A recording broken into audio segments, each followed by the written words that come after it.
After the soccer match the day before, FG and I made our way to Mountain Goat Outfitter. It was 5:01 when we reached the door, and the lady inside locked the door as we were right outside. I needed new shoes, and we were hoping they would help with FG's shoes that had lost the soles of the tread.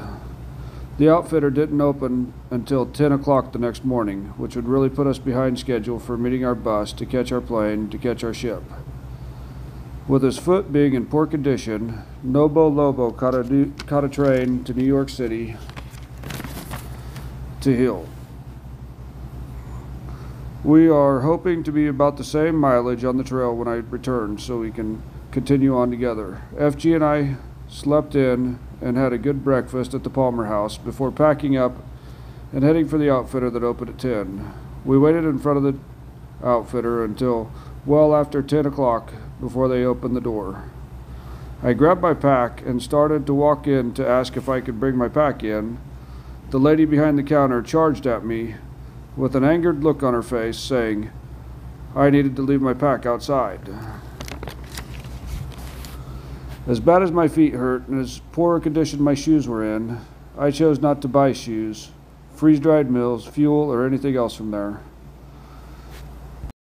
We walked around the corner to a bench and I called Ultra Customer Service on FG's phone. They have a warranty on their shoes, so I got on their website, filled out a form, added pictures of the week-old shoes and submitted the form. Then threw away the shoes. Hopefully I'll get a credit for a new pair on their website. We attempted to hitch a ride out of town, but were unsuccessful. It was about a 5-mile walk up the mountains to the trailhead we had heard from another hiker. We started walking about 2 miles in. A pickup finally pulled over, and I jumped in the bed with the packs, and FG sat up front. By the time we got to the trail, we had time to walk about 10 miles to the Peru shelter. On the way, we went over Bramley Mountain.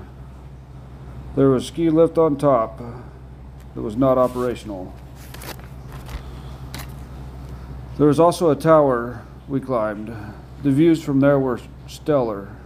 The wind cooled us off, and we moved on. At the shelter, we met Gambit. He stayed in the shelter while FG and I tented, thanks to our biting friends, the mosquitoes. Apparently, something was chewing on the shelter inside all night and had wood shavings all over in the morning. The next day, we hiked 19.6 miles to get close to a road we could shuttle into Rutland to get a new phone and resupply.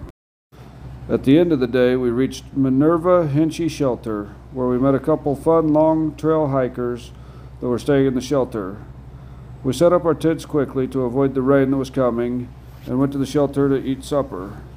I spent too much time talking to the couple and had to finish camp chores in the dark. It was totally worth it.